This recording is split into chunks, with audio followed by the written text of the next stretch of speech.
Good day, and thanks for participating in the deep dive session on interoperability of digital currencies.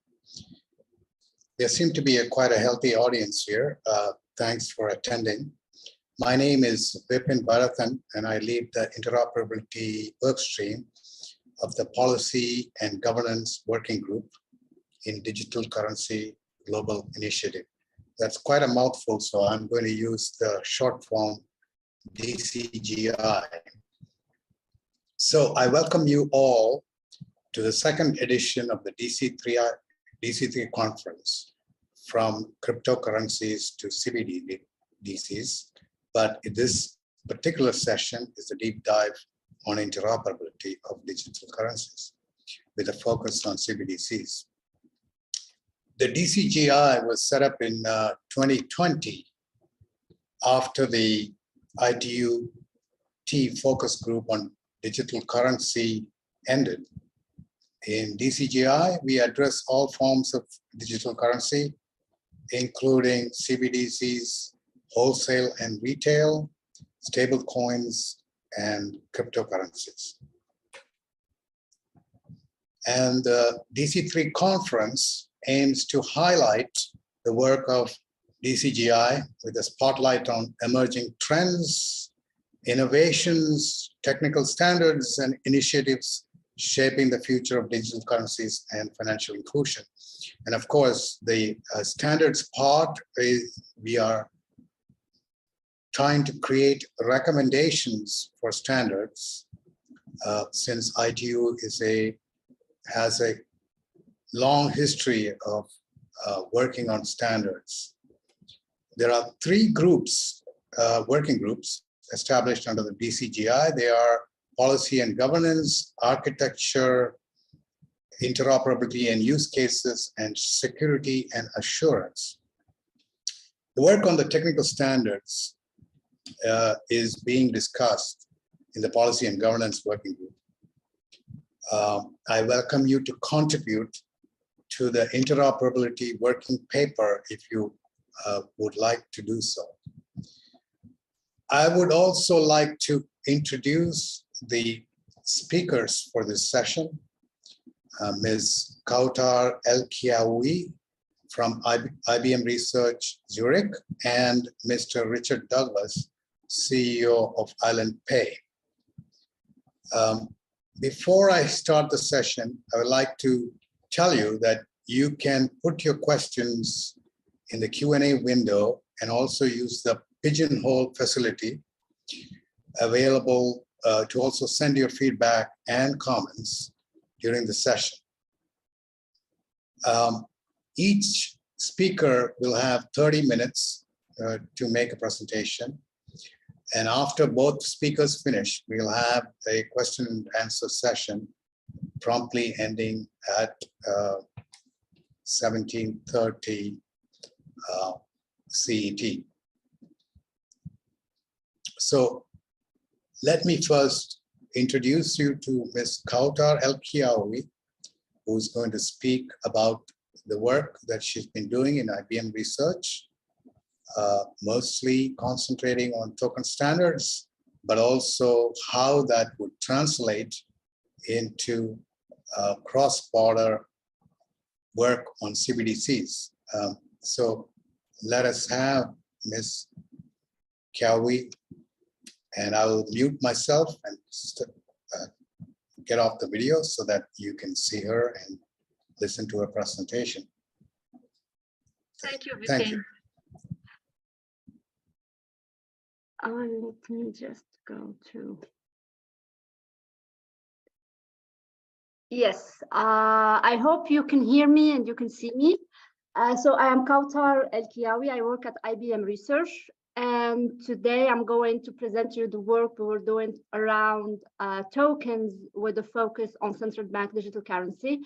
I will also include in the presentation how we try to achieve interoperability between, let's say, ledgers, for example, a ledger that has cash and a ledger that has securities.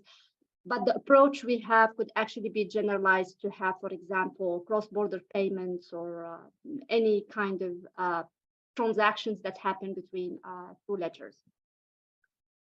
So the first thing I would like to start with is a sort of a short overview of what central bank digital currency architecture looks like.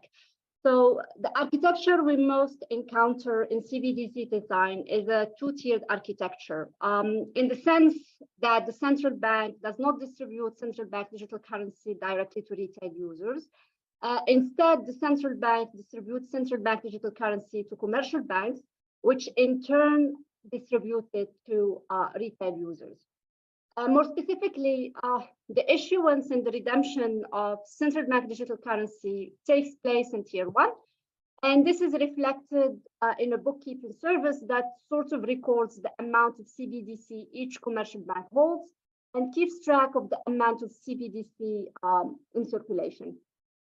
Tier 1 is also in charge of defining the rules that CBDC transactions should conform with and how. These, for example, include anti-money laundering and counter-financing terrorism checks that need to be enforced when payments are performed. A common approach to enforce these rules is through audit mechanisms that have authorized Tier 1 participants inspect the records of the commercial banks in Tier 2. Tier 2, on the other hand, is concerned with two tasks in addition to providing retail users with CBDC. The first task is onboarding users, which amounts to performing know your customer checks and creating digital wallets. The second task is executing retail payments on behalf of the user. Payments in the case of CBDC consists of transferring CBDC from the payer to the payee. Now, if both payer and payee are in the same bank, this sort of payment is straightforward. It just consists of updating the internal database of the bank.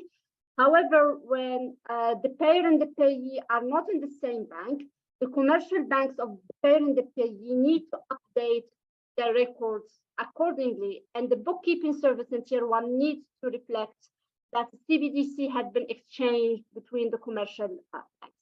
And all of these operations should happen automatically. In the sense, if the bank of the payer updates its database, the bank of the payee should also update its database, and Tier 1 should also update the bookkeeping service. If any of these updates fail, everyone should roll back. So looking at this, it's fair to assume that CBDC architecture is going to be heterogeneous. In the sense, the future implementation of CBDC will vary from country to country or even inside the same country. So while Tier 1 operations and audit functionalities fall under the purview of the central banks, commercial banks dependent on the country may be free to choose how to process CBDC transactions, as long as they reconcile their books with the central bank book. For example, we can assume that some commercial banks can choose to form a consortium to process their transaction and facilitate interbank payments. Other banks could choose for cost-saving reasons to repurpose their legacy systems. And even if one government is successful to impose one choice of technology, when it comes to cross-border payments, this would require most likely the interaction of two different technologies. It could be like two different distributed ledger technologies. It could be, for example, one distributed ledger technology, one centralized ledger technology, etc.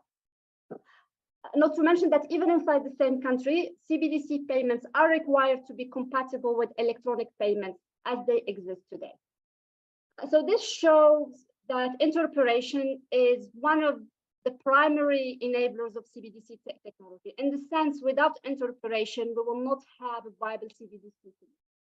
And the goal of interoperation is to ensure that a user experience is the same across the board. So whether users are sending money to someone that has the same bank as them, or to a bank in the same consortium as their bank, or to a bank in a different consortium, or to a legacy system, or even to a bank in a different country, this should actually not impact the experience of the user.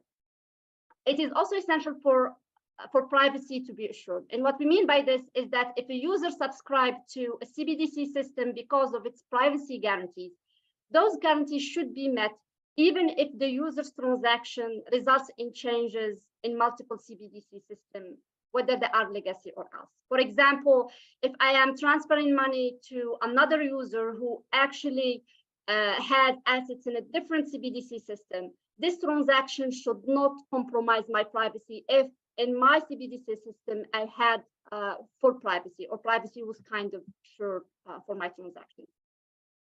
And the final thing that I would like to touch on is atomicity. So this means that if we have a payment transaction that results in state updates in multiple databases or multiple ledgers, fairness mandates that these updates are atomic, in the sense that either they all go through or none of them do. Sorry, this is this is not the slide. So we approach these non-trivial challenges of privacy, regulatory compliance, interoperability, atomicity along three research axes. So the first one is what we call efficient and decentralized privacy with regulatory compliance. And this tackles the issues related to privacy preserving transaction processing and the tension that exists between privacy, auditability, and performance. The second axis is atomic asset exchange. And this one starts from the idea that payments generally do not happen in a vacuum. They happen often in the context of an exchange. That could be an exchange of service, a commodity, or a product. And our work aims at ensuring the fairness of such exchanges. In the sense, if the payment is successful, we have to make sure that the other end, let's say, of the transaction happens. What makes the atomicity task complex is that these exchanges most of the time happen across different system and trust boundaries. And this is, for example, we could imagine the case of a delivery versus payment, where we have a ledger of securities and a ledger of cash. These are managed by two different, let's say, consortia, and then we have to make sure that these transfers that happen in the cash ledger and the transfer that happens in the securities ledger are atomic, even when we cross, let's say, what we call a trust boundary. So basically, we have two different entities operating these systems. And this brings us to the third axis of our research, and this one is what we call cross-ledger interoperability. And this one focuses on building a framework that enables secure data transfer between different systems, whether they are, let's say, distributed ledger systems or legacy systems. And this aims to facilitate cross-ledger CBDC transfer and cross-ledger asset exchange that respect the privacy of the end users without taxing them. So now I would like to focus on the Fabric Token SDK, and this is the components that we offer to ensure efficient and decentralized privacy with regulatory compliance. So the goal of the Fabric Token SDK is to provide domain experts with a set of APIs that help them create distributed token-based applications on top of Hyperledger Fabric in a transparent way. What we mean by this is that the developer doesn't have to kind of acquire deep knowledge of how Hyperledger Fabric works to be able to develop applications on top. So the first thing that I would like to highlight here is that the Fabric Token SDK supports the unspent transaction output model, which is similar to which is the model that is adopted in Bitcoin. And this means that a token transaction is defined by a set of inputs that will be consumed and a set of output that will be created as a result of the transaction. And the reason for this, that we kind of adopt the UTXO model instead of the account model, is that the UTXO model is more amenable to have full privacy as opposed to the account model. You could imagine that even if in an account model, even if the transaction, for example, hides the identities of the payer and the payee, hides the values and the type of the transfer that is taking place, it will always leak the access pattern. In the sense, it will always, I mean, an observer will always see that the transaction happened between an account that resides in position A and an account that resides in position B. It might not know exactly who's the owner of the account at position A and the account at position B, but it will be able to learn some, let's say, transaction patterns. Whereas in the UTXO model, this scenario doesn't happen because the outputs can only be written, can only be consumed. So you cannot update an output. You could only destroy it and then create another output. So every time a transaction will actually delete or destroys the input of the transaction, and then it will create a new output that will be written into new memory, that will be written like in a new memory position. So the things that UTXO transactions should satisfy is that, as I said, a UTXO transaction will have the inputs and the outputs. And the first thing that these inputs and outputs should satisfy is what we call the balance property. What we mean by this is that the sum of the inputs should equal the sum of the outputs. The other thing that a UTXO transaction should satisfy is authorization. In the sense, the transaction should only be accepted if it was authorized by the rightful owners of the input being consumed. And the authorization comes in the form of signature. So at time of validation, we check whether a transaction was signed by the owners of the inputs that are being consumed by the transaction. The Fabric Token SDK supports both fungible and non-fungible tokens and allows for wallet-based payment management. It also comes with configurable privacy. What we mean by this is that Fabric Token SDK enables non-anonymous transfers, enables anonymous transfers that sort of reveal the type and the value of the transaction, but also support transfer that do not reveal the value of the transfer or the type of the transfer, neither the identities of the payer and the payee. And this means that an application developer can develop its application, choose the desired level of privacy, and the Fabric Token SDK will take care of the rest. Given also that one of the focus areas of the token SDK is central bank digital currency, it also comes with audit support. In fact, the token SDK allows an auditor to access transaction information, even when the transactions are obfuscated in the ledger.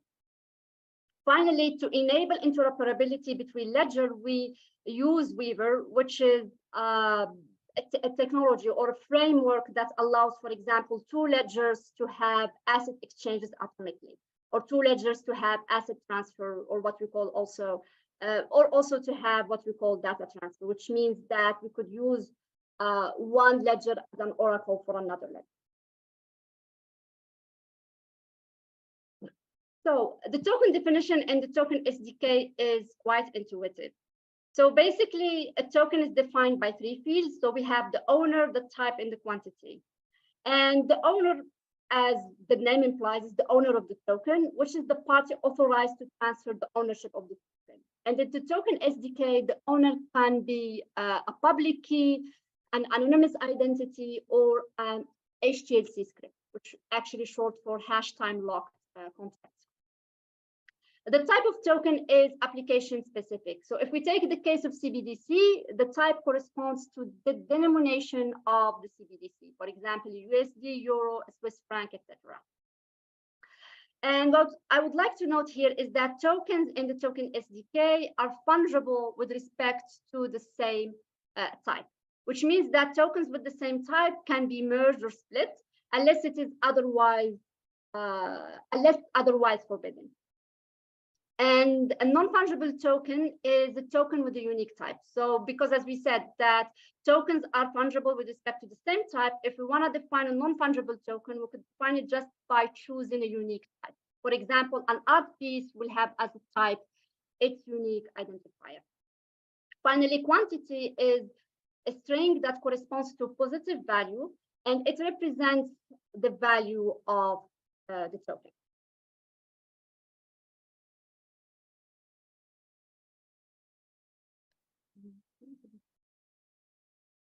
Okay.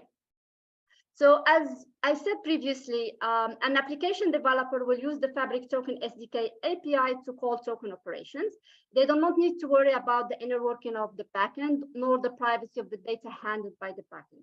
So basically, when they set up a network, the developer could specify which token implementation they would like to use, and this would determine if the transactions will be processed anonymously or not, or in a privacy preserving manner or not, or with or without audit.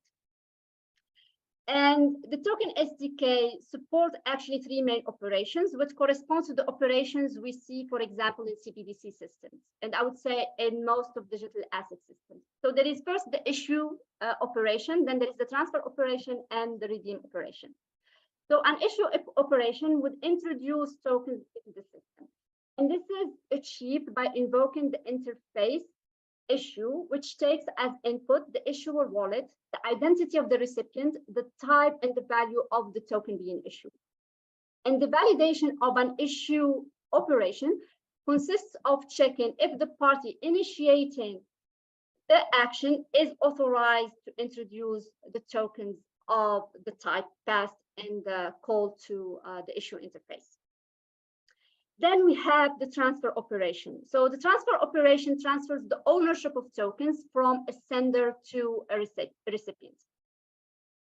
And the token SDK, this is performed by calling the transfer interface, which take as input the sender wallet, the type of the token being transferred, the recipient, and the quantity of tokens each recipient should receive.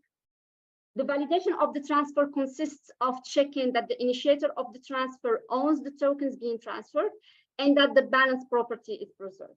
That is, the value transferred to different recipients is subtracted from the total value of the sender's token. Finally, we have a redeem operation, and this one reduces the quantity of tokens in circulation. And this is achieved by calling the redeem interface that takes the sender's wallet and the type and the value of the token to be redeemed. And redeem is validated similarly to the transfer. So basically, we check whether the party that initiated the redeem is authorized to initiate the redeem, and then we check whether the value of the tokens are preserved before and after the redeem. Now we move to what we call the token request, and this is actually what goes in the token transaction. So the token request consists of an anchor, and the purpose of the anchor is to prevent replay attacks. So in the case of Hyperledger Fabric, the anchor corresponds to the transaction ID. Then we have a collection of actions, which corresponds to a list of issues, transfers, and what we call witnesses. And the witnesses here are sort of understood as the authorization to perform an action. So in the case of an issue, the witness of an issue would be the signature of the issuer. In the case of a transfer, the witness of a transfer would be the signature of the owners of the inputs being consumed. And the thing that we see here is that we do not see a redeem in this list of actions. And the reason for this is that the token SDK treats a redeem like a transfer, with the only difference that a redeem would have an output where the owner is empty. So when we go like inside the token SDK, we see that a redeem is actually transferred just with an owner that is empty. Finally, we see that the token request has a collection of metadata, and this is a collection of secret data that would allow the parties involved in the token operations to verify if the actions are well formed. So for example, we have Alice and Bob, and Alice agreed to pay Bob 100 euros. The metadata will allow Bob to check, okay, yeah, the transfer is for 100 euros.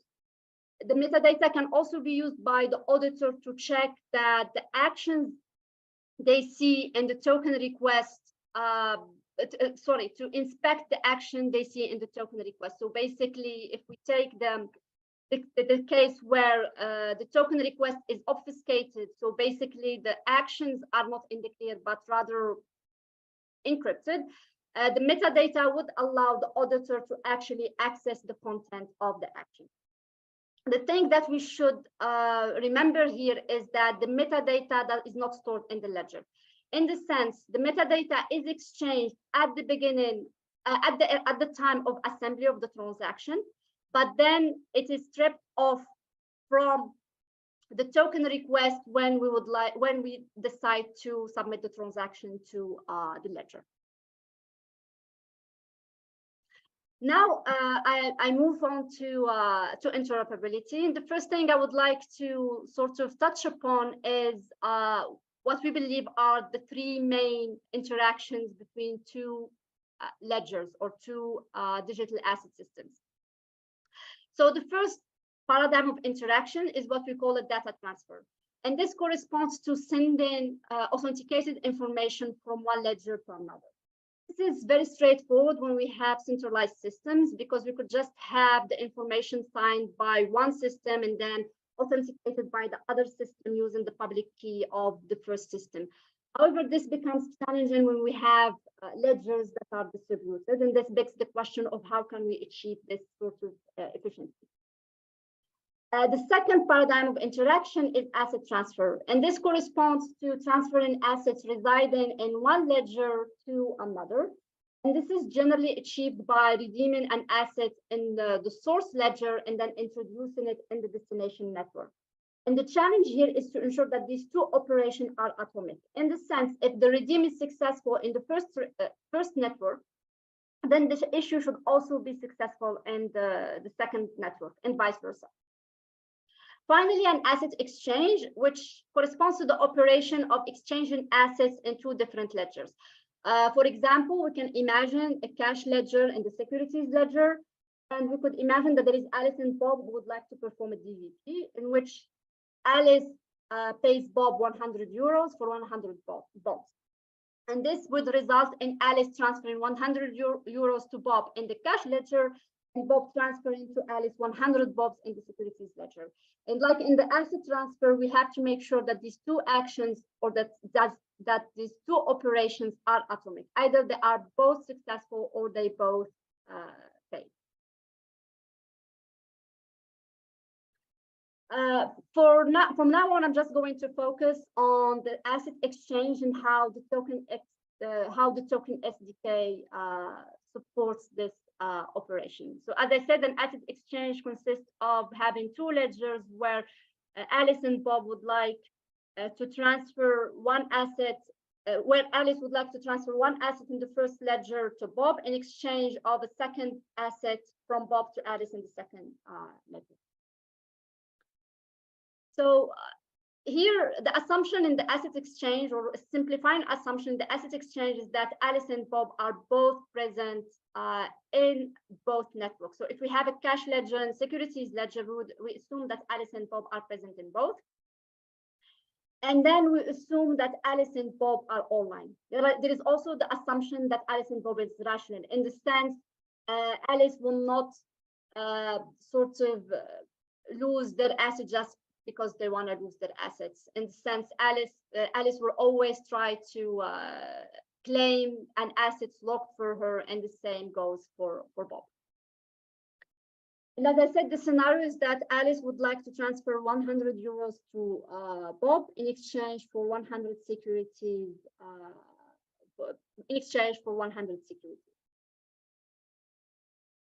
So the asset exchange and the token SDK follows the hash time locked contract. That is, Alice and Bob use an HTLC script to sort of ensure that their asset exchange is atomic.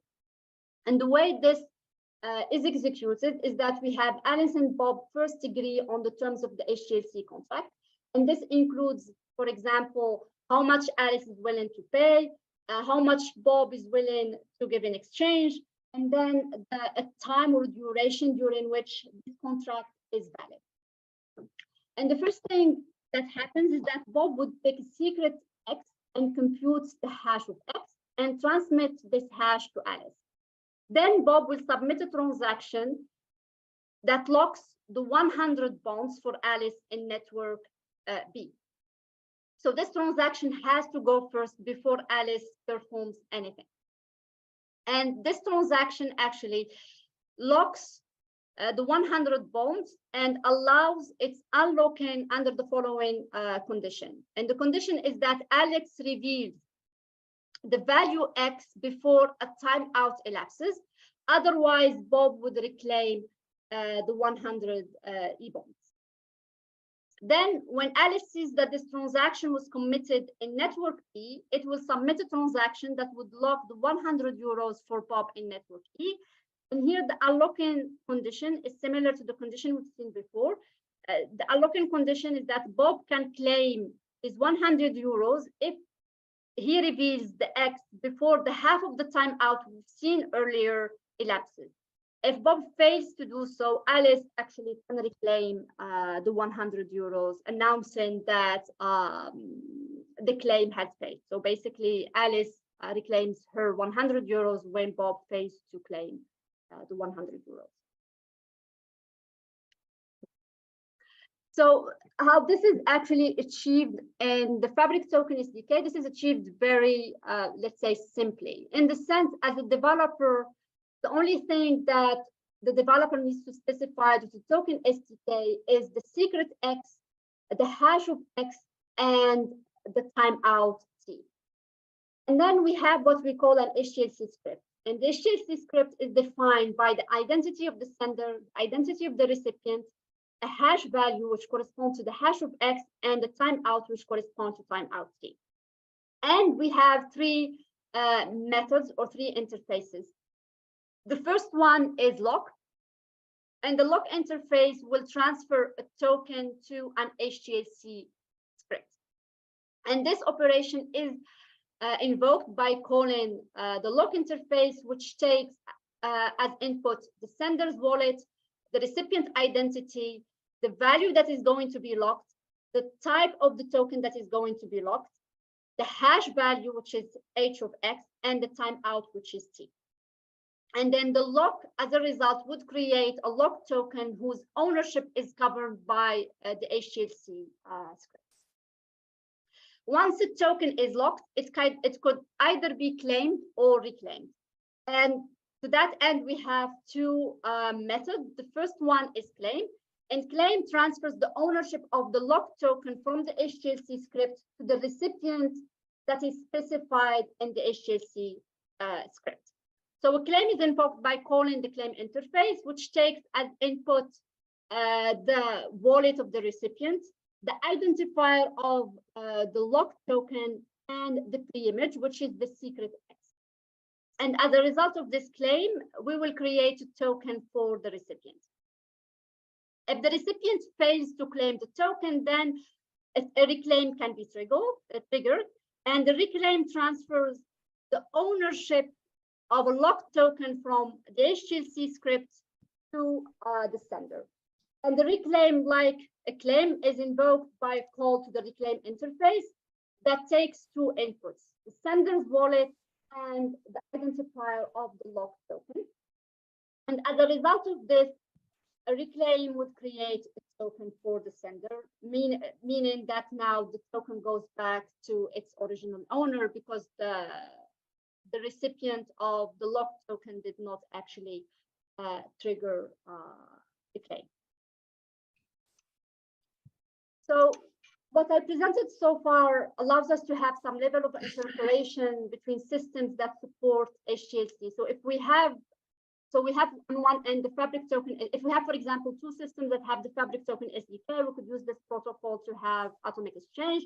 Or if we have on one end the Fabric token SDK in any system that supports natively the HTLC protocol, we could actually have an atomic exchange.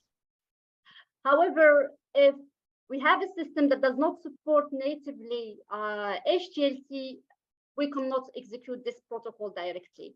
But we have actually the Weaver interoperability framework, which one of its functionalities is to enhance networks that do not have HTLC natively to support HTLC. So basically, we have a Fabric token SDK on one end, we have a network that does not support the HTLC on the other hand, and to be able to do an atomic exchange, which sort of have Weaver that kind of facilitates this kind of operation. I would like to note, however, that Weaver functionalities are not limited to atomic exchanges via HTLC. In fact, Weaver allows any two networks to communicate without requiring trusted third parties or intermediating chain. And the way Weaver enables this is through a relay protocol that allows secure exchange of information between networks. Roughly speaking, we could imagine that we have a smart network contract in one network. This smart contract would determine the nodes it trusts in a remote network, and then it will leverages the relay protocol to retrieve authenticated information from the remote network and use that information as input. And this proves very useful, for example, in scenarios of asset transfer, where we transfer one asset from one network to an asset to another network, and we use the relay to kind of confirm that the asset, for example, was redeemed in the first network, or to confirm that the asset was actually introduced in the second network. And the way Weaver is designed, yeah, I have one minute. I am almost done. Okay, beautiful. Yeah. So the way Weaver you can explain more at during the question answer session. Absolutely. You can elucidate more of this information. Yeah, absolutely. Thank so you. With this, I conclude. Thank you. No, you can go ahead for one more minute.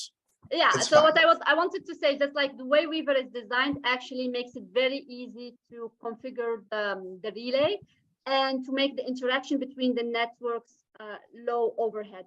And I think the most important thing that I would like to emphasize here is that Weaver does not require any changes to the platform that seek interoperation. So it's very low overhead in that sense. And with this, actually, I conclude my presentation. Thank you.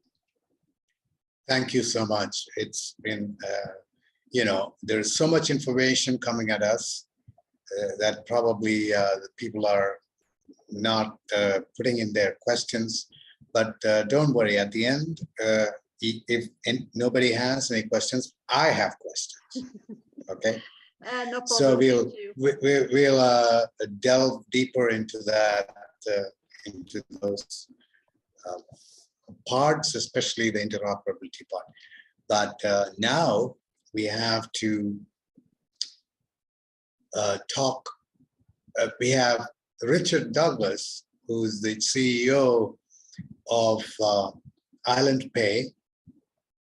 IslandPay participated and created the wallet. And I'm sure he was deeply embedded in the first ever CBDC to go live, which is Sand Dollar. And I've talked to Richard several times, and I really enjoy listening to him. And I hope you get a glimpse into the in-country interoperability, which you'll be talking about. Without further ado, as they say, here's Richard, who's going to present the IslandPay solution and also how it fits into the Sand Dollar ecosystem, especially the wallet. Thanks, Vipin. Thanks very much. Let me share my screen.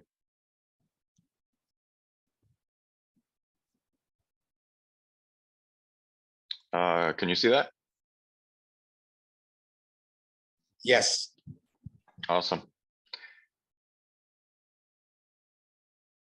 So thanks for inviting me. My name is Richard Douglas. I am the founder and CEO of IslandPay.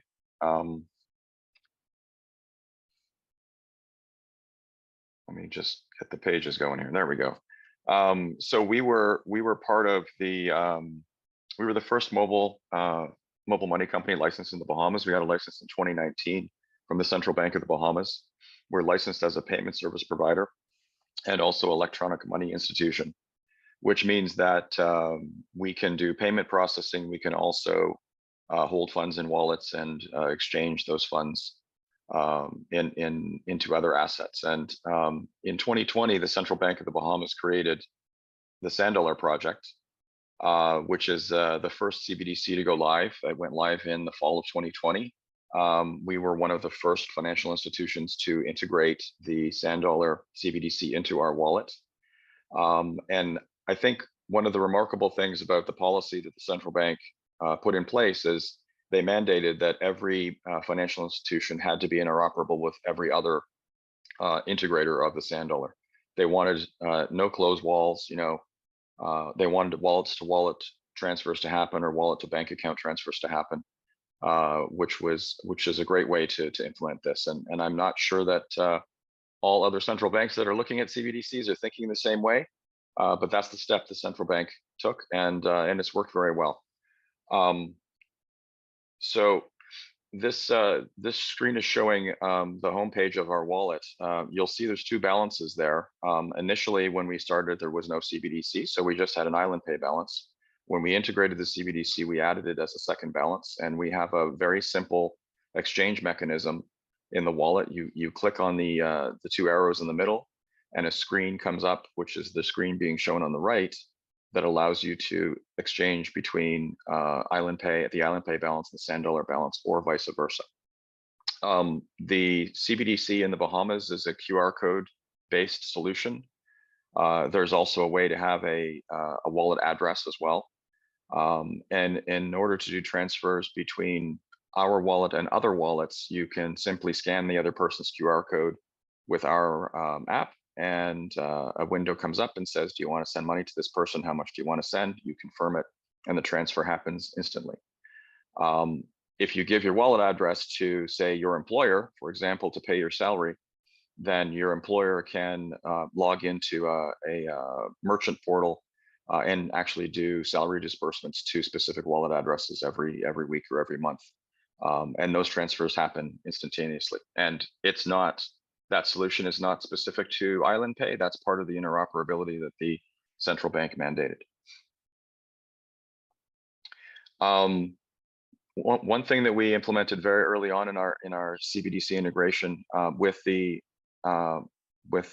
approval or guidance from the Central Bank of Bahamas, we were able to create a solution that allowed people to take the Sand Dollar balance that I showed on the last slide and also convert it onto a MasterCard.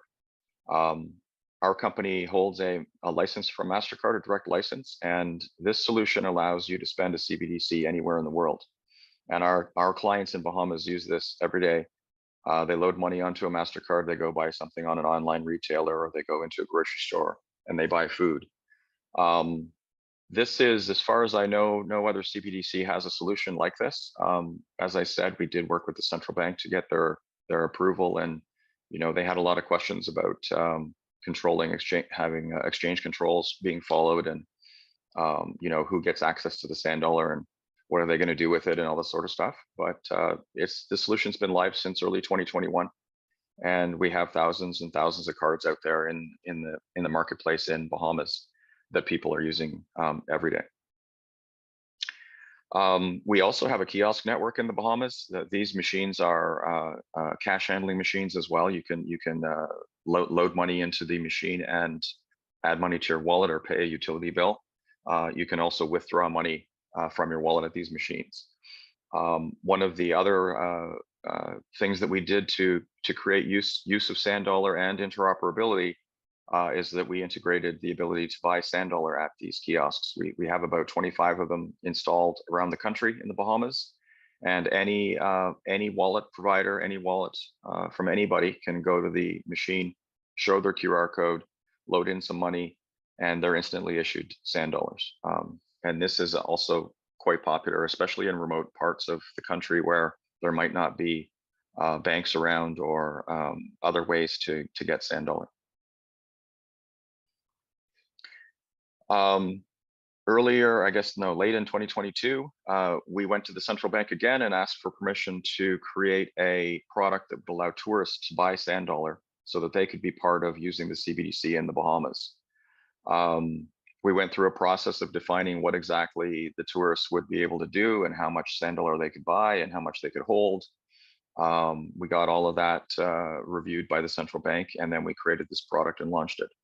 So the Sand Dollar legislation has 3 different levels of required KYC.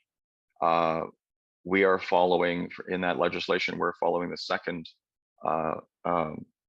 KYC guidelines, which means that we need to get a government ID from the tourist to identify them, a passport or a driver's license, for example.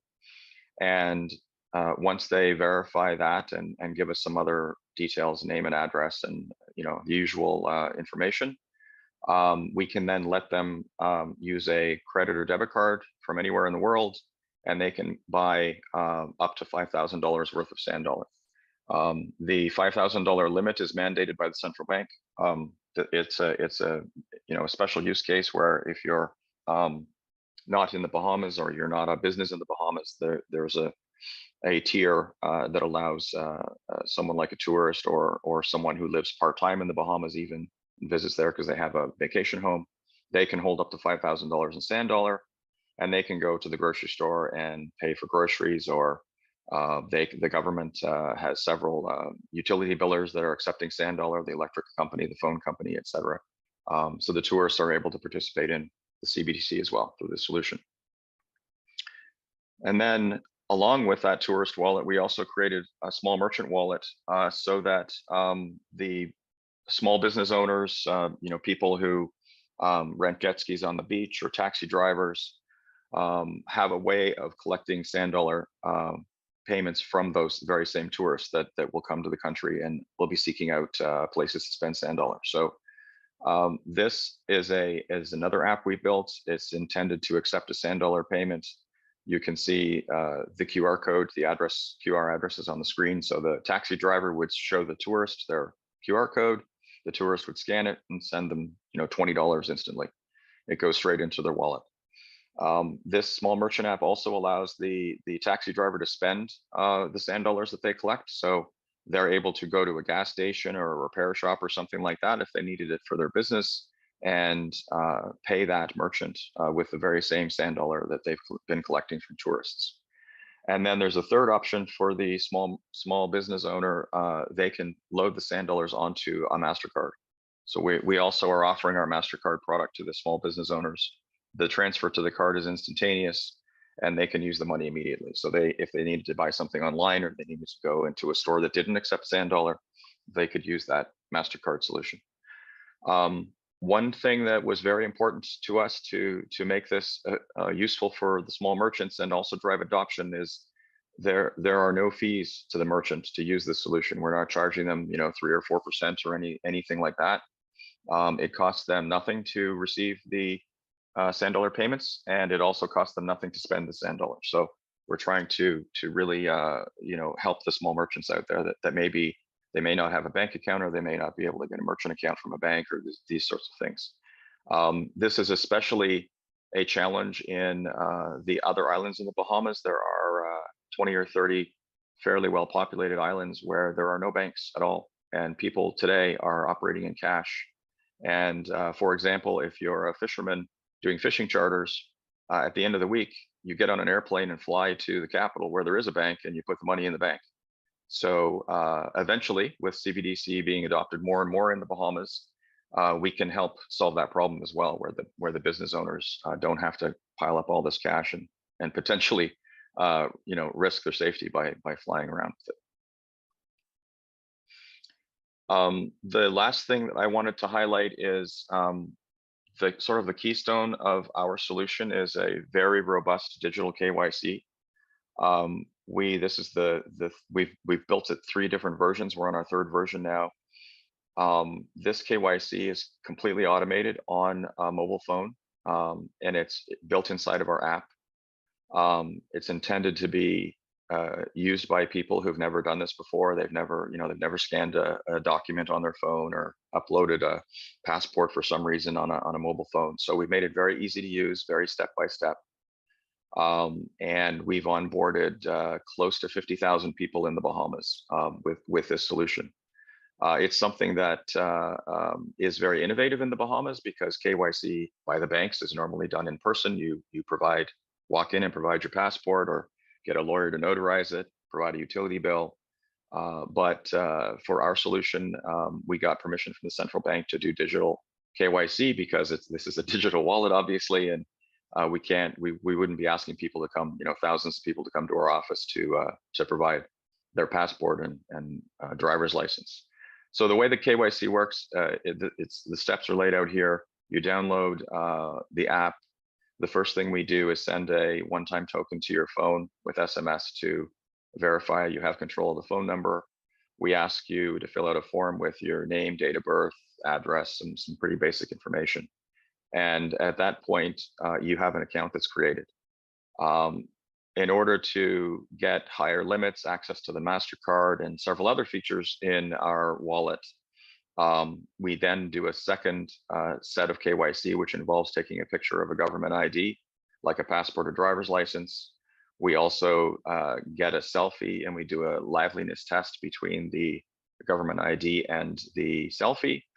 And we also take all the information we collected and run it against several databases to make sure that you're not on sanctions list or you know, the usual SDN checks that banks would do. This KYC process is mandated by the central bank. It's their rules, and we're following what their guidelines are. So not only do we do a background check on people when we onboard them, but we have built an AI system that actually does those checks every single day. So if somebody gets on a list, you know, 24 hours from now, our system will find that out. Their account will be downgraded, and someone will contact them to figure out whether it was accurate, if it was an error, what's going on, et cetera, to make sure, just to make sure that we're following the rules of the central bank and that we have proper KYC on our clients according to those standards. I guess I went pretty fast, Vipin. I'm done. Thank you. Wonderful, because I think, you know, the operational in the field experience that you bring to this is invaluable. I mean, there's a lot of theory around stuff, but this is actual work that, you know, demonstrates that a small nation like the Bahamas can leapfrog into the future with, you know, this kind of infrastructure in place. But in terms of the, you know, the actual interoperability bits, you did mention, you know, payment, for example, from a wallet to a merchant, let's say. Can that, or another person. So these wallets, can they be obviously be implemented by multiple companies? I mean, IslandPay, I assume, is not the only company implementing wallets, or is you know, am I mistaken in that? Yeah, no, that's correct. There are, I believe it's 6 wallets right now in the Bahamas that are operational, and there are 3 banks, I believe, as well, that are getting integrated into the Sand Dollar system. One thing I didn't mention, actually, that I should have, is the central bank has also got the local ACH, the automated clearinghouse that all the banks use to do traditional settlement. They've gotten them to integrate the Sand Dollar APIs, and soon people will be able to transfer money from a bank account to a Sand Dollar address, which I think is pretty revolutionary as well. And they're all interoperable, of course, as well. That means you are holding a wallet that is created by IslandPay, and someone else is holding a wallet that is created by some other company, and you can make payments from one to the other. That's correct, yeah. So that is one form of interoperability. The other is the way that you can get the,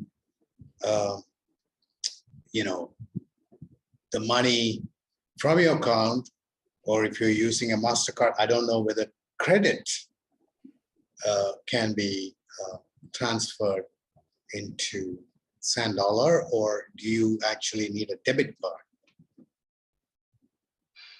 So you can do the wallet-to-wallet transfers, you know, IslandPay to somebody else very easily. You can also actually do a transfer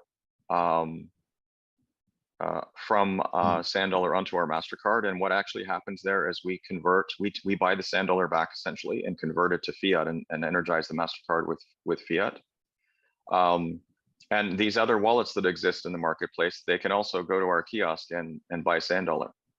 It's completely independent of IslandPay. So we have a lot of people who do that actually, because there's very few ways to load Sand Dollar into a wallet right now.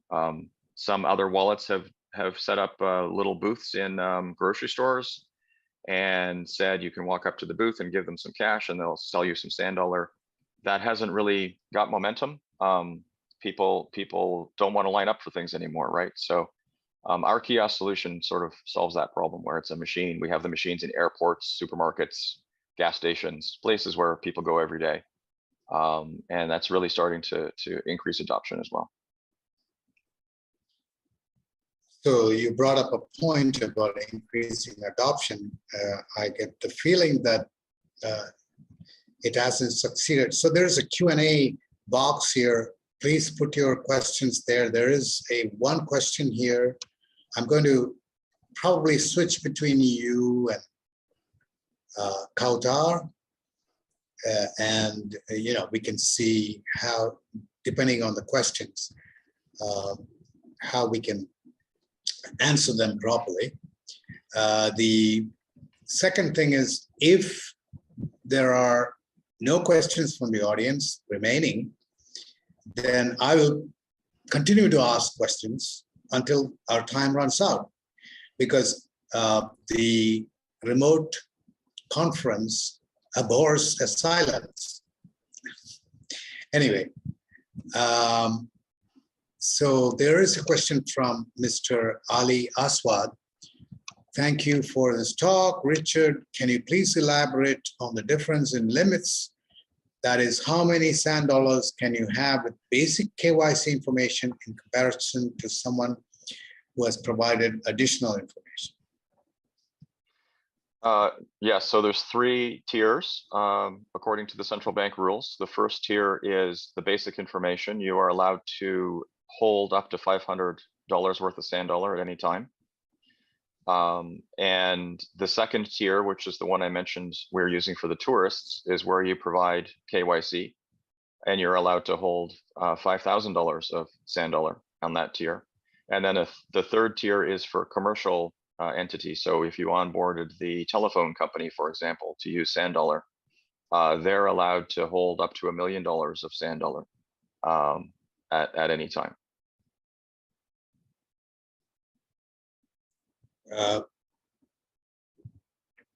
In terms of the adoption, do a lot of, I mean, you're having probably having some challenges with adoption. How do you, what are the numbers, if you can share the numbers, that is, what are the numbers, if it's rough numbers, how do you propose to increase the volume of such transactions? And what relevance does it have to interoperability? Because in a sense, if people are readily accepting sand dollars and readily using these sand dollars, then there'll be more, velocity of money and so on will increase. That is anyway the theory. The interoperability increases in that sense. So do you have any comments on that? I mean, any kind of. Yeah, no, sure. So right, I can say that right now the central bank has said that there's about 100 merchants in total using sand dollar in the Bahamas. For ourselves, we have onboarded some very large companies as merchants, like the telephone company, fast food, a few fast food restaurants. We have onboarded a food delivery company that like the ones that are in the United States. They're all merchants of ours who accept sand dollar payments. But I think that the Bahamas is traditionally a cash-based society, and I think that until people see lots and lots of merchants everywhere accepting sand dollar and perhaps pushing to take that as a payment and not cash, the consumer adoption is still going to be low. So one of the reasons why we created this tourist wallet and the small merchant wallet is we think we can convince more tourists to use sand dollar, and there's a lot more of them. Obviously, there's 6 or 7 million people come on cruise ships to the Bahamas every year. And then for our part, we're trying to onboard 1,000 new merchants this year in 2023 that would be in the tourist sector, right? Like taxi drivers, for example, or there's lots of vendors on the beaches in the Bahamas. There's shops downtown where the cruise ships stop. So our goal is to get 1,000 merchants onboarded that could then interact with these tourists, and we think that then that will drive adoption. And this, of course, helps all the other wallets as well, right? So, you know, the merchant solution we have works with any wallet. It's not just ours, and that means the merchant will be happy to know that they can take a payment from any of the other wallets. It's not just an IslandPay solution. And so far, we've had really good responses from some of the groups. We've talked to some of the taxi groups, for example, and they're testing it out and thinking about adopting this solution because they understand, you know, it's better than cash. They understand the use cases, and they may do more business if the tourists have the sand dollars in their wallet. Another related question is, if you don't charge any fees, how do you make money? On the merchant app, because we have a MasterCard in there that we issue ourselves, we earn a fee on spend on the MasterCard. MasterCard's, that's how MasterCard's rules work. So there is a way for us to make money, but it isn't off the merchant. Yeah, so now coming back to that particular interface, the EMV, you know, interface that you need for this transfer of money back and forth is public, I assume. And was it difficult to integrate with that, or you know, is there anything you can? I mean, how does it map into, like, let's say, a token SDK or something? So Visa and MasterCard have APIs that we integrate. It's a very straightforward interface that allows us to check if the card has enough money, you know, do a charge, do a refund, all those usual types of transactions. So there's an established interface that Visa and MasterCard provide to companies that are acquiring transactions. I don't know if it's a public interface, like if they publish it on their websites or anything. I'm not sure. There is data I have seen on the flows. You know, not just data, but they actually have the interface out there, and I was able to look at some of the flows from the from this, you know, in terms of the actual, like the kind of detail that Kaoutar went to in her presentation.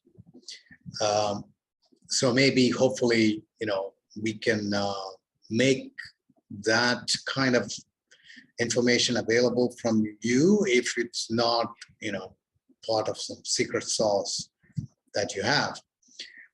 But in the meantime, let's switch to Kaoutar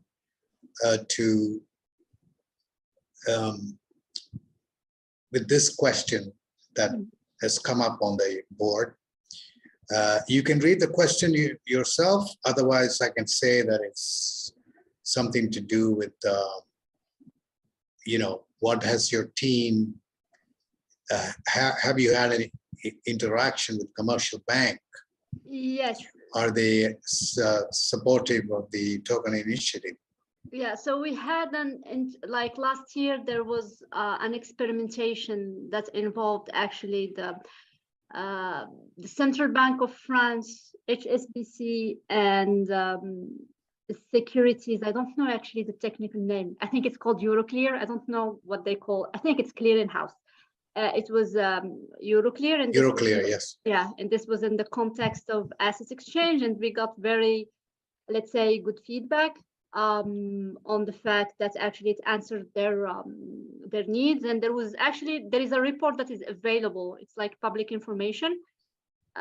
So from the interactions we had with the central banks, from the interaction we had during these experimentation, we got a good feedback. I think what should be mentioned is that our design of the token SDK was really informed by these experimentations, in the sense we tried to define interfaces in such a way that they map very well to the needs of these experimentations.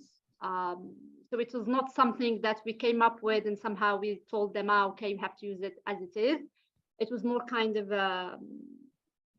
give and take. So it was like we received feedback and we tried to adapt the interfaces in such a way it's very intuitive to them. And I would say the feedback we received was positive.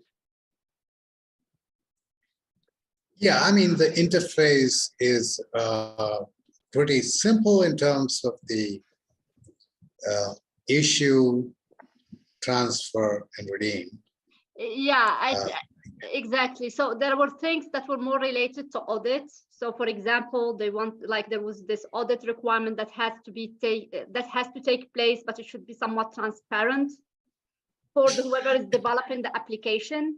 So we kind of try to make, in the sense, as I said, the goal is, for example, if you are a developer and you say, okay, I have a requirement to have private transactions, you do not have to go actually and design the private transaction. You just have to specify this when you set up your network, and this would be automatically managed. If you are a developer and say, okay, we have audit requirements, and I want to make sure that actually the transaction, there is someone who could actually audit this transaction, you would again go and say, okay, I want audit. This is whoever is supposed to audit, and this would allow you to do the audit. You do not have to do it yourself. The token SDK somewhat gives you the tool to do this in a transparent way. So this is mostly what I mean, is that like we received feedback and saw how we tried to make it very simple for a domain expert to go and just use it as it is, knowing the requirements they have, and be able to develop the application. Just to follow on to that, I mean, you mentioned, for example, that you had a metadata being shared, stored elsewhere, right? And my question is, when you store that metadata, are you using any of the, there are a couple of initiatives that came up with some token standards, including interfaces, which do map pretty directly to your, to your interface, which is basically issue, transfer, and burn or redeem, whatever you want to call it. And then also this whole HTLC thing, which is to do with atomic transfers. Are you looking at some of that? ISO has an initiative. Then there's the Interwork Alliance, who have token taxonomy framework. I have participated in some of that work myself. Yeah. We looked into that at the beginning. So the token taxonomy framework, we looked into it. Some of the, let's say, when we define the interfaces, we try to have something that is very simple, that's not, in the sense, as you said, the interfaces are very simple. You just specify who's the sender, who's the recipient, and that's it. And but at the beginning, when we started working on the token SDK, we sort of looked into the token taxonomy framework, but it was not. So for example, now, once we stabilized the interfaces, we didn't look, we're not now, for example, looking at the token framework, because for us, the interfaces that we have are stable. We're not gonna change them unless I don't see the need to change them for now. But at the beginning, yes, at the beginning, we actually checked, especially when we wanted to define, like we wanted to have non-fungible tokens, because at the beginning we had fungible tokens, and then we wanted to have non-fungible tokens. We kind of had a bit of, we tried to investigate this token taxonomy framework, but then we just had, as I said, we have a fungible token. We said, okay, fungibility is with respect to the type. All the tokens that have the same type are fungible. When they do not have the same type, they're not fungible. So if I want just to have something non-fungible, it will have a unique type. But it doesn't mean that our token definition encompasses everything that is in the token taxonomy framework, because when they've gone deep into that stuff, and some of that stuff probably is very specialized. Exactly. So there are all these questions about I mean, you look at it, you start saying, okay, is this information that is necessary for the validation of a token transaction? Like you have an issue, you just check, okay, is whoever issuing the token allowed to issue it? And then if you have a transfer, you say, okay, is everyone, how to say, is the transfer preserves value, etc. So in a sense, at some point, we just decided to have something that is very simple, that might allow us to support many applications, not necessarily covering all the applications, but most of the applications. Yeah, the other question that is here, which I'll pose to you from Manisha Patel, says, thanks to both speakers. Kaoutar, could you clarify how a consortium works in the model you shared? Is the idea that shared KYC means every institution doesn't need to undertake KYC costs? Are there competition implications here from being either in a consortium versus a single institution? Yeah, so that's... So first of all, like the token SDK doesn't have, in itself doesn't have a KYC, doesn't support, let's say, shared KYC. So we assume that the KYC is something that happens outside the token SDK when an issuer or like a commercial bank, like the commercial bank enrolls the users and then gives the token to a user, that user would be enrolled into the system. The token SDK doesn't care why the user was enrolled. It just cares, okay, there is an identity that is recognized by the system for that user. The other thing is, I think I missed, just like to make sure that I didn't miss something. So comparison to something. Yeah, that says. Yeah, for the consortium, the idea is that at some point, so we say that, for example, if we take cross-border payments, I think this is where maybe a decentralized ledger makes sense. Is that maybe one way of making instant, you know, what they call instant finality and speeding up the cross-border payments? It makes sense probably to have a consortium of central bank being on the same network, and then this may facilitate in some way cross-border payments. But also when it comes to interbank payments, if you assume that you have a distributed ledger, and especially I think in wholesale, it makes sense. So for example, you have these transactions that would happen between two banks, and there is a moment in time where you have to settle because there was like a huge volume of transaction between two banks. And you could, if you have a consortium where you have the commercial banks and you have the central bank, the settlement will be instantaneous, in the sense it would not be the case where Bank A first has to update the database, Bank B has to update the database. Now we have to make sure that the central bank also updates its books, so that like it reflects the holdings of each bank. If we imagine a consortium where we have all these banks together, it makes this wholesale settlement very quick. When it comes to retail settlement, some people, I mean, some, let's say, would say distributed architecture may not be the most viable because of performance. Others may say, no, distributed technology still makes sense because this will speed up, you know, settlement and all of that. So that's still an open question, whether like distributed architecture or decentralized architecture is the best for retail payment. So it depends to whom you talk to. But I would say for wholesale, definitely, it makes sense to have a consortium, because that would actually give you this. You have instant settlement. Everything is synchronized. In some way, you have, you know, there is no intermediation. All of that. It's just like, we have everything happening, and we all see what happens at the same time. Yes. So coming back to the settlement, instantaneous settlement, right now there is netting, as you know, which takes multiple transactions among multiple participants and creates netting, which it's basically like a delayed settlement, where the compression ratio is something like 90. I mean, depending on how frequently you do this, you get some, you know, huge compression ratios. Yeah. That means instead of settling every transaction, you net the settlement, and then you get only about 3% of the transactions being settled, and that's seems to be the work of a central counterparty, CCP, like the CCPs like Euroclear, for example. Do you think that such a system could exist with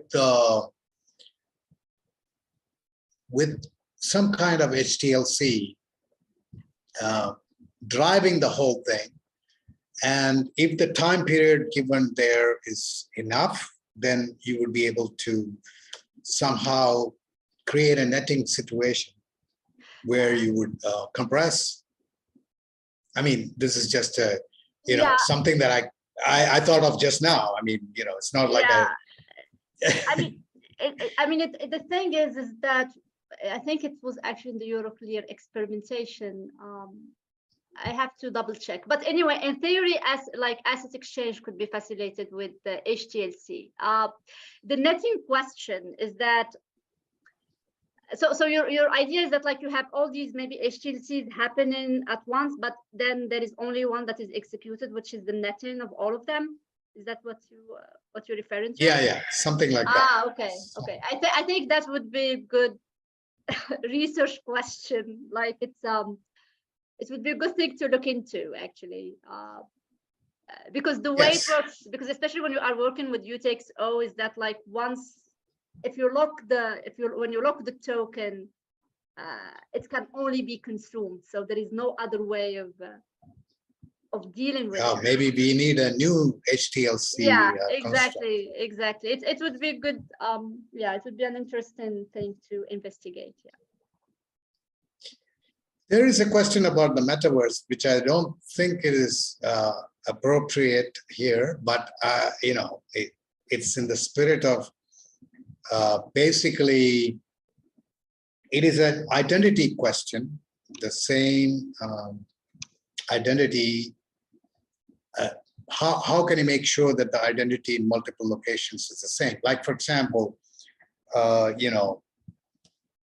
if you can somehow map these identities, then you can facilitate an exchange from one chain to another chain for the same person. If someone can prove they're the same person in two chains, and you can transfer money from one chain to the other. I mean, it's similar to that, this metaverse question, but I don't know whether you or Richard can answer it. It depends on your familiarity and comfort with the identity, pivoting identities. I mean, Richard can try, or you can try. No, I'm not very well versed when it comes to the metaverse. Yeah, I don't think anyone is. I mean, there are some guys who have written books on metaverse, but the metaverse is as the person puts it, seems to be a construct of a virtual construct, the human mind. Anyway, you're muted, so I assume that you're not wanting to answer this. It's okay. Yeah, I don't know. I could add anything to that, actually. I've been thinking about it, but I can talk a little bit about portable identity a little bit if you want, about some work we're doing. Yes, definitely. That's a key topic, because interoperability is based on that to a certain extent. Yeah, so there's a in the Caribbean, there's a few countries that are launching digital identity as a solution. Barbados and Cayman are two examples of that, Cayman Islands. And the idea is that you will have an app on your phone to prove your identity, and you'll be able to go to financial institutions or your workplace or your landlord, and they'll be able to scan a QR code and verify that you are who you say you are, using a digital ID. You'll also be able to log into government portals and get access to a background check, if you needed a police record or something. And you provide this digital identity to prove who you are. So neither of these projects are live yet, but we are aware of them because we're asking to integrate that digital ID into our payment solution to use it as another form of KYC. And I think that's pretty innovative for the Caribbean to be doing something like that. Well, it's pretty innovative for anyone to be doing that, especially here in the United States, where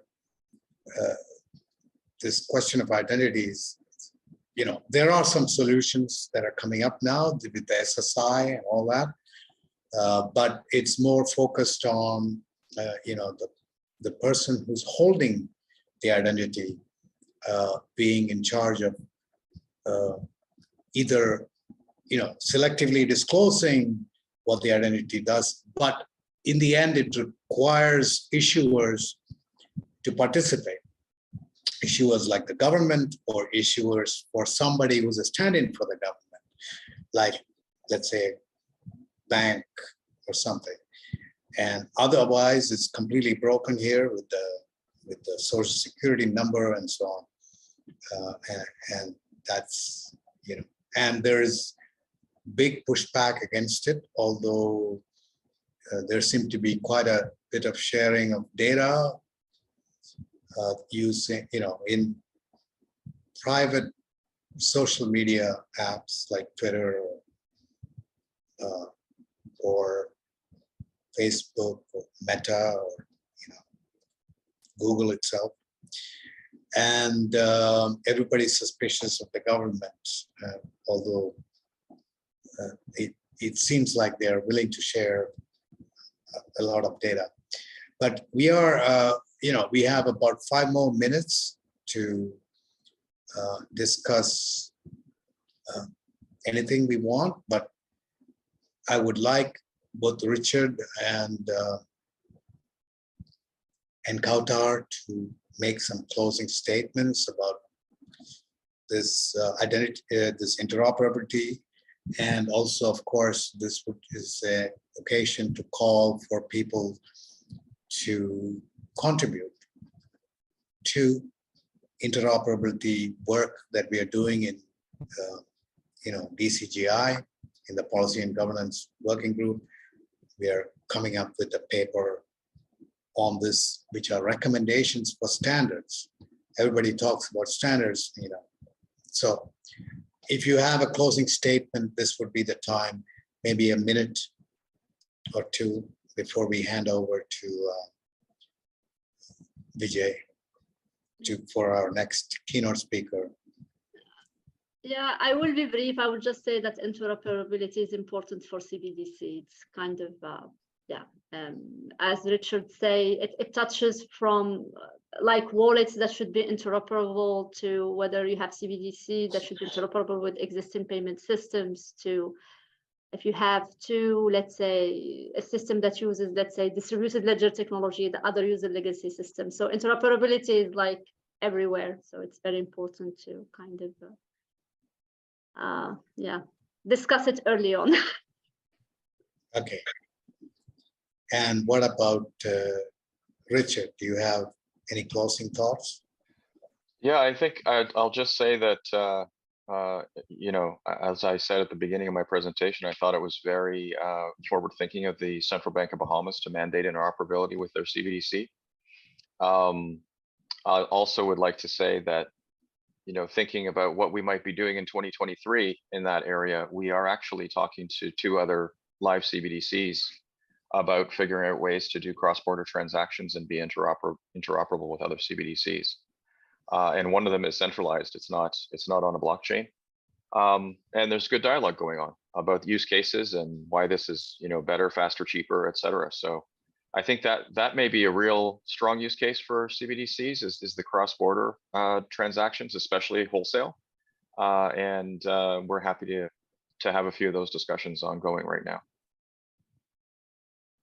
Beautiful. So we can expect more news from you. And looks like the next speaker is here, who's of course a legend. And Vijay will introduce him. And we'll just listen to David Chaum, who has been working in the privacy area for such a long time. And Vijay, please take it away. Thank you very much, Vipin. So I'd like to ask maybe the audience to keep, to stay on. We haven't finished the session because we are now going to hear from David Chaum, who is our keynote speaker for today.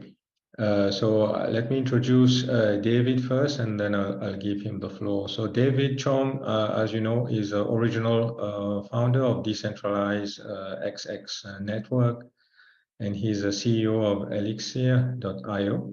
Elixxir is a developer of Haven, the world's first truly anonymous decentralized social media platform. And David is widely recognized as the creator of digital cash. His invention of blind digital signatures revolutionized security and privacy protection in information sharing, voting, and in the world of cryptocurrencies, including Bitcoin. His mixed network designs led to the implementation of onion routing-based platforms like Tor, and in the field of distributed computing, he published the first formally described blockchain and coined the term multi-party computing. Mainnet launched for the XX network the first quantum-resistant global high-performance blockchain was in November 2021, and the network's next generation mixed network technology, CMIX, gives Heavens its best-in-class privacy. So now I'd like to invite David for his keynote address. So David, over to you.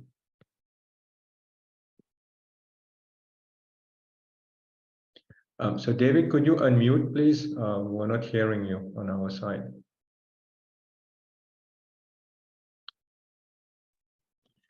Thank you so much, Vijay. It was good to be reconnecting with you, and to reminisce about the Roosevelt Island event that I attended just a few years ago, and it was quite memorable, and I really appreciated being there. It was quite something, and I would like to present here some maybe a little background and remind you a few interesting things, and then tell you some new stuff that you won't, this for the first time, making it public, or if this is public, I'm not sure.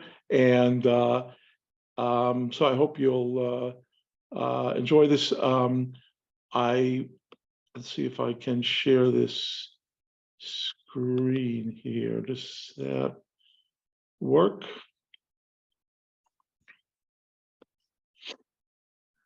Can we see the digital money 2.0?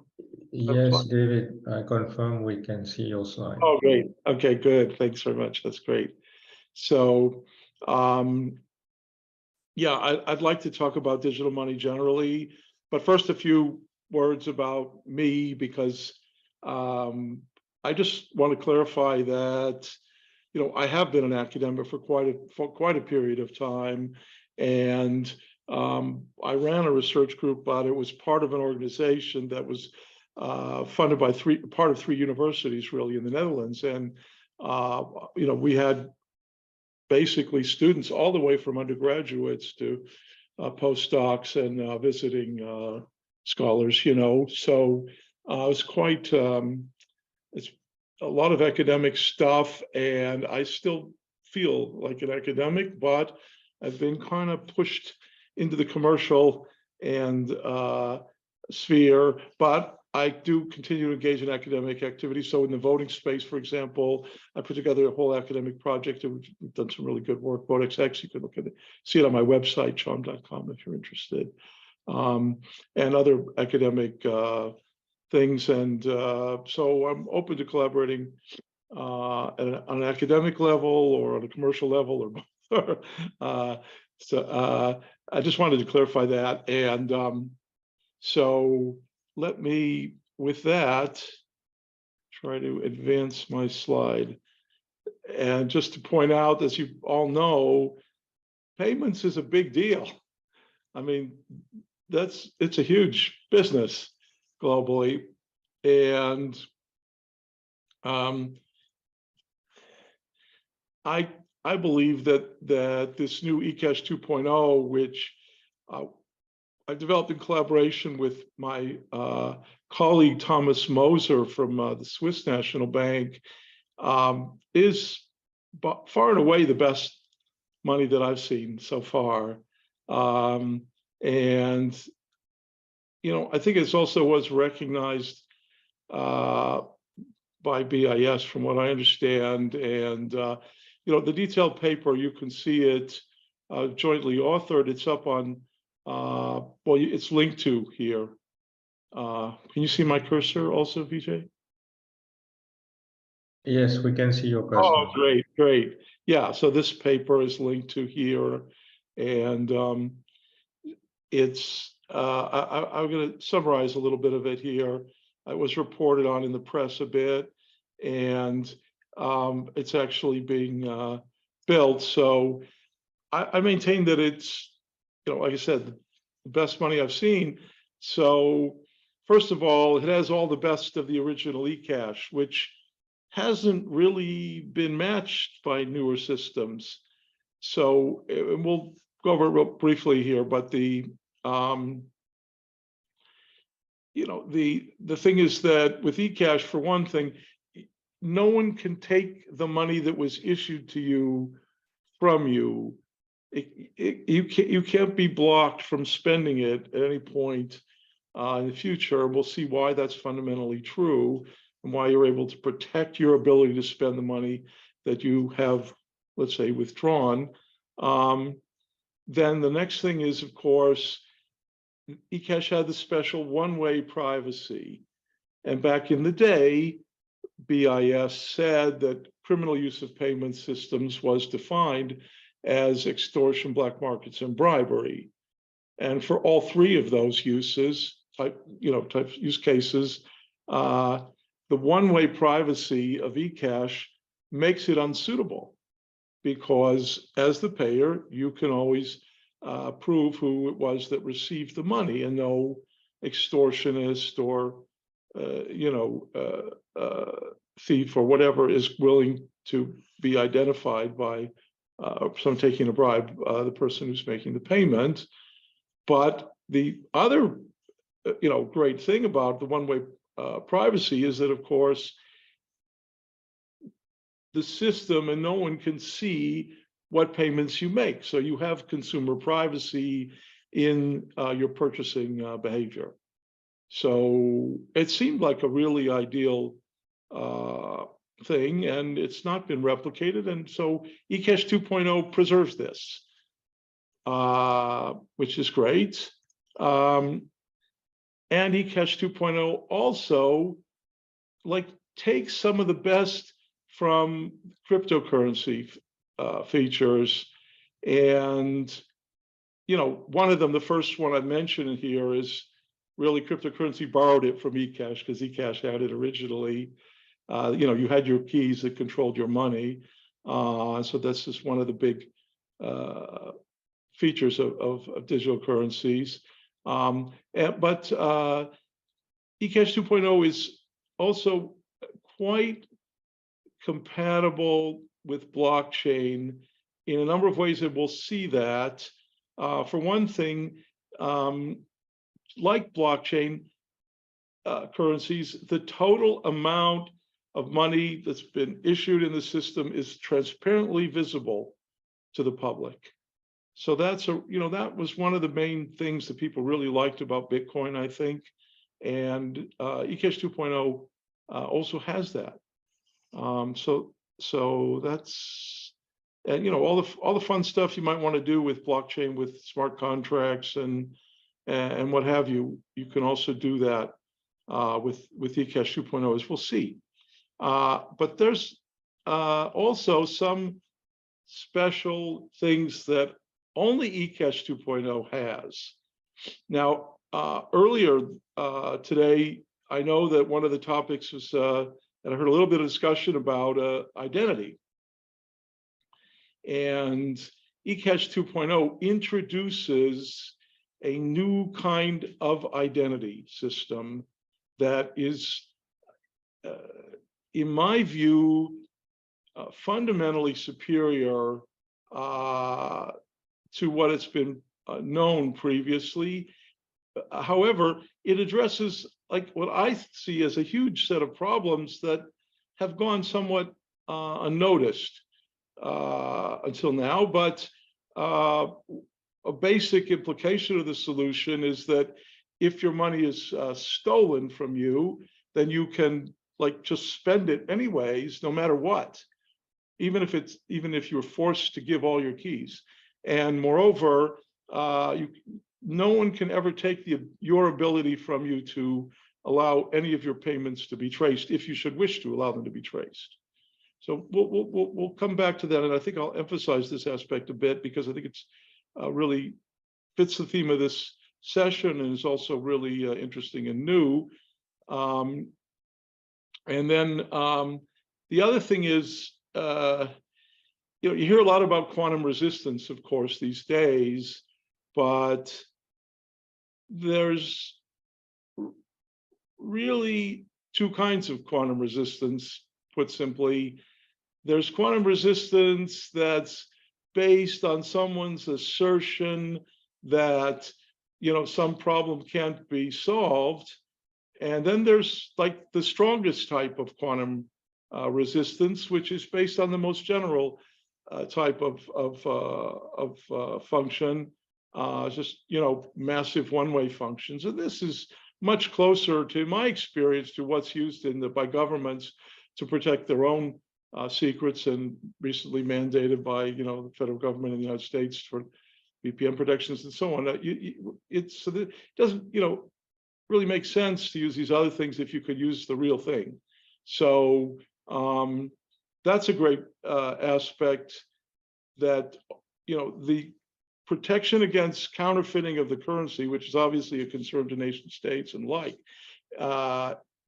issuers, is something that shouldn't be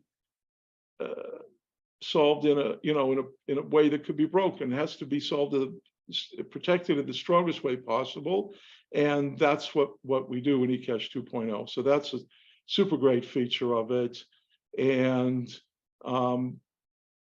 the idea that you can prevent your money, sort of get your money back if it was stolen, or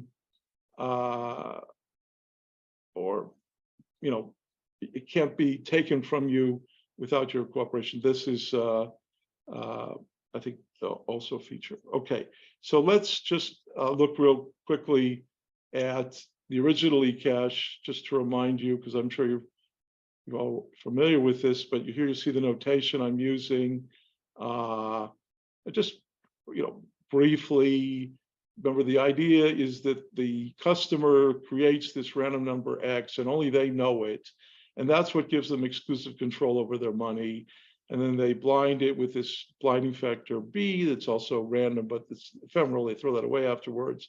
And when the bank signs it, the image under the one-way function F of this number X, then the customer is able to remove the blinding factor. And now they have this signed F of X, and they know X. And so there's a little protocol where they give the F of X and it's accepted, and then they give the X, and that locks the payment. So it's when the F of X is shown, that's where the double spending check takes place, and then when X is released, that's what locks in the destination of the funds. So that's the scenario where, you know, it's direct. The customer's interfacing directly with the issuer. Now, let me skip, and I'll come back to the other slide just real briefly here. You can also do this sort of indirect option, right, where you sort of go through a commercial bank, the customer's bank, and they act as an intermediary for the central bank, and they do all the kind of heavy lifting and everything. And so the central bank just keeps track of the balances for the commercial banks, and the commercial banks do all the KYC, AML, whatever, you know, customer relations and all that other stuff, and they keep track of the individual customer accounts and so forth. So this is how a withdrawal would look in that indirect. It's optional. You can do an eCash 2.0, direct or indirect. And then similarly in payments, you know, the payment could be made to the merchant, who then sends it to the merchant bank, acquiring bank, and then it's processed by the central bank, and then they return the confirmation back to the user, who then receives the goods. So that's the sort of indirect. So eCash 2.0 would be direct or indirect. That's, you know, not that surprising. But let me come back to now the identity thing, which is really, if you haven't seen it before, it's quite new. And it was developed for eCash 2.0, and it's only been introduced in this context and a little bit in voting. So it's essentially what it amounts to is that the user is required to prove to the issuer, to the bank, that the user has in fact memorized a secret sentence that the user created themselves and hasn't disclosed to the bank. So they have to prove that they really do know this. That's kind of surprising, but it turns out it's needed to solve, to allow remote voting. It's a fundamental aspect of democracy, really, that the person can really be held responsible by society for possession of this secret, because it's what allows them to trace the payments. If, for example, suppose criminals were able to get a hold of your privacy in a way that you couldn't undo it, then they could benefit from the privacy and society would suffer. So what this mechanism does is it ensures that the user can always allow the payments that were withdrawn from their account, maybe not by them, to be traced if the user wishes to.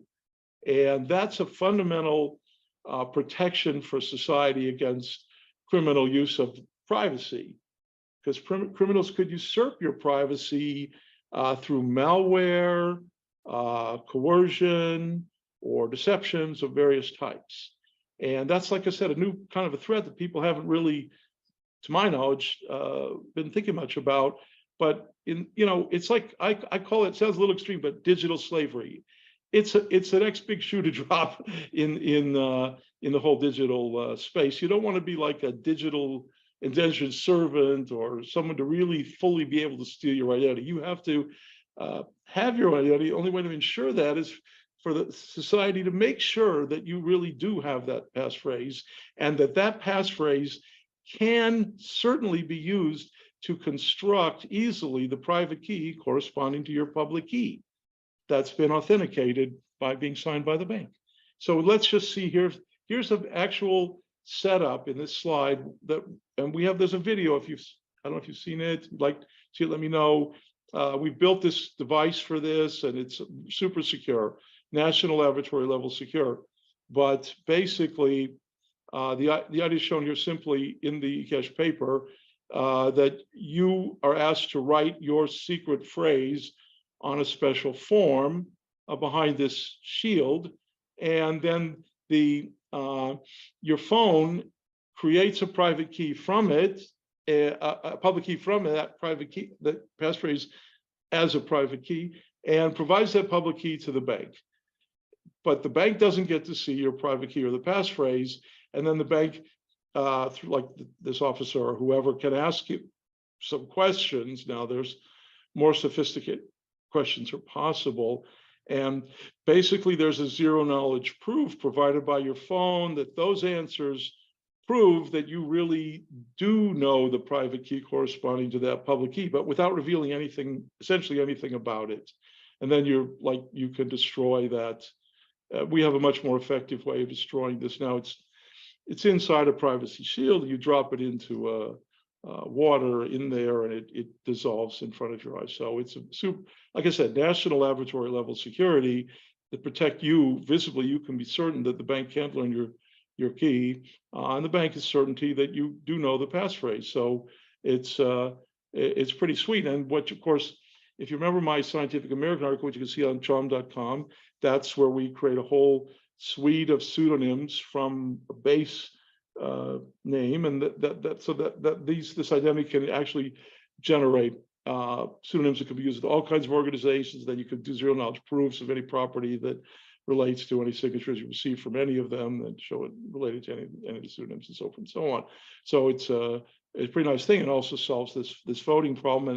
And so you only have to do this in-person thing once. So it could be in the voting context, it could be for payments, and then you can use it for all kinds of stuff. So that's what's called inalienable identity in the article. Let me just quickly talk about this slide, which is also in the eCash 2.0 article. And this is where you see kind of, we're back to the direct version, okay?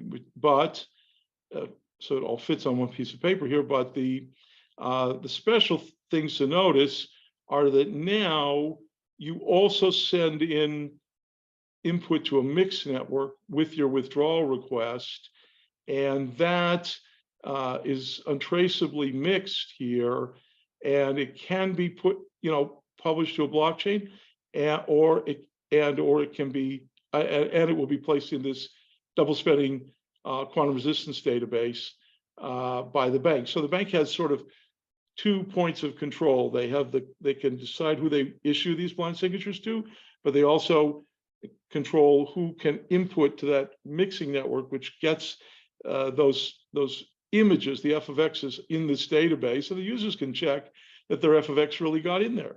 So they know that the money's really there. So when it's spent, and this is the database where you can see how much has been issued, right? And also here if it was copied to there. And then when it's spent, of course, that's where the double spend checking takes place, and the items deleted from the database once it's spent. But you have to show the pre-image, the X, in order to actually be able to spend it, because the images, the f of x's, are public. So you show the signature and the pre-image, and then it's spent in the way that you lock in. So that's essentially the way it works. But you can also have records of all this on chain, and there are a few different approaches to compatibility with the blockchain. I mean, this database could be there, but it's also possible to consider the blockchain as a destination of payments. So let me just move on quickly here to these extensions. So these are the new, I guess I have about 8 minutes left, so I'll just talk about these for a few minutes because I think they're really pretty interesting. So there's a handful of new extensions that will be coming out. Here's 2 of them that have not been made public yet. And I think this first one's really interesting these days. And, we're seeing a lot of concern about inflation and macroeconomic policy and so on. And, I was kind of hobnobbing with various central bankers who are very concerned about these issues from various countries. And through these conversations, it emerged that this is something they really wanted, was to be able to see kind of aggregate real-time monitoring of the payment system. And what seemed to be the most interesting would be, for instance, which categories of consumers or payers purchased how much from which categories of goods and services. And you know, and to be able to monitor those aggregate values in real time. And I think that makes sense that that kind of analysis could really help you see how your macroeconomic policy is affecting the economy, so that you, because there's a, you know, there's time delays and everything, and you have to make the changes in order to, you know, to anticipating those time delays. And so this kind of monitoring could be extremely helpful to prevent overshooting, for instance, with interest rates, et cetera. So it's like really valuable to society and you know, to the mission of central banks. And so I came up with a solution to this, which is, it's detailed, will be detailed in the, it's written up, but it's not published yet, which is it's fully privacy protecting.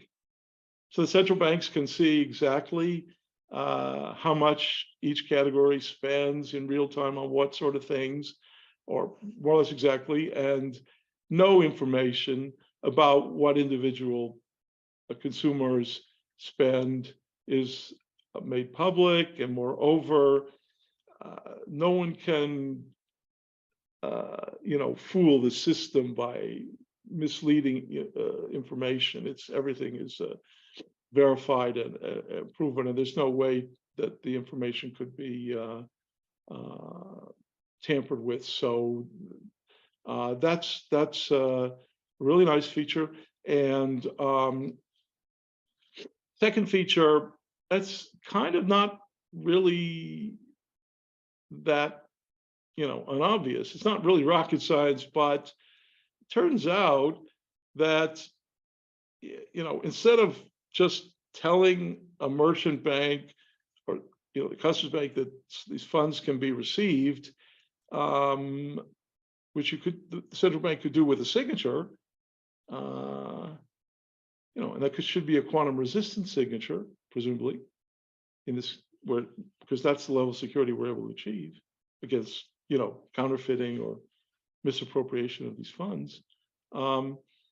That quantum resistant signature issued by this the central bank, sort of confirming that, you know, the payee is who the customer has designated when they revealed, you know, the X, the pre-image, and that, you know, that there is no double spending going on, so that this is a good funds.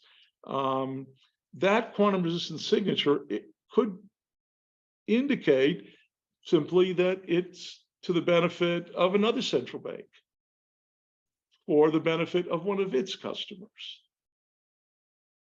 Now, it sounds quite obvious, but really this is a super great thing, because it means that if you have cooperating issuers, and now there's a number of banks interested in eCash 2.0, and countries, and big and small banks and countries, that you know, if the central banks agree to allow interoperation, then basically a cross-border payment, it works just the same way as a payment within the single country, the issuing country. And so it's extremely efficient and super secure, and just means that those central banks will settle periodically, but they have quantum resistant proofs of their protection of their exposure to the other banks in these settlements. So it's quantum resistant of the strongest type. So it's really pretty sweet, I would say. And, you know, that's basically what people want. They want, you know, they want theft-proof, private, but money that they can reveal who the payee was, and that they can spend without question, nationally and internationally, at very good rates. And so that's why I say eCash 2.0 is the world's best money. So thanks. It's such a pleasure to be here with you all, and fond memories of in-person events. And yeah, thanks so much for inviting me. Thank you very much, David, for your presentation on eCash 2.0. We look forward to working together with you, maybe on the Digital Currency Global Initiative, on how to bring this maybe to some of the work that we are having in the different. I'd love to collaborate with you guys, and I have a bit of a team who's working on this with me, and and we have some major partners and so on, and so I would love to collaborate. I mean, it's it's funny being a bit commercial and being academic at the same time, but I'm here with my academic hat on. If you find if there's a better money, I'll be the first person to say so. But so far, I think this stuff is looking pretty good relative to all the criteria that I've been able to accumulate and extend a bit now with this inalienable feature, which I think is really really interesting. So yeah, great. I mean, if so please have a look at the paper if you like, and if you'd like to just write to me at david@chaum.com. I'll be happy to answer your questions, or enter discussions, or we could try to figure out what the working groups we could collaborate with.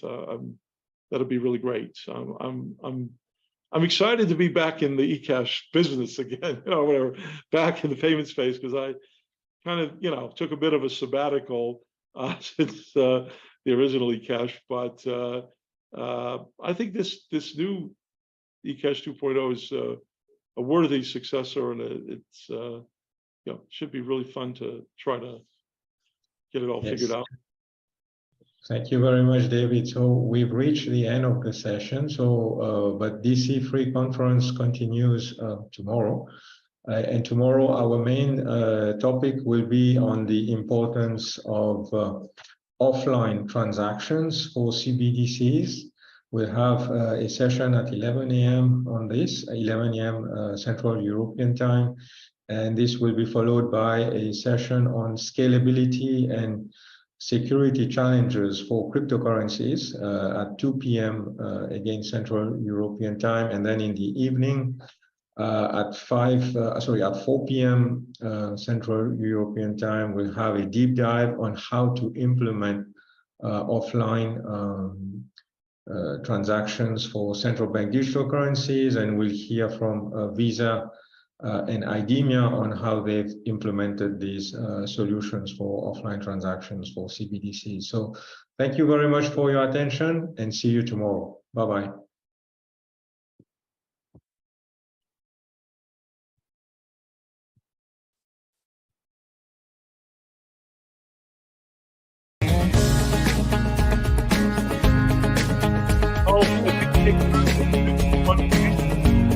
I wanted to point out that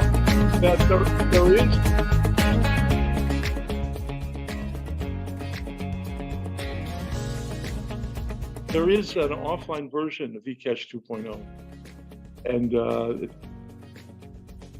it's up on Chaum.com, so you can have a look at it if you like. It's quite different.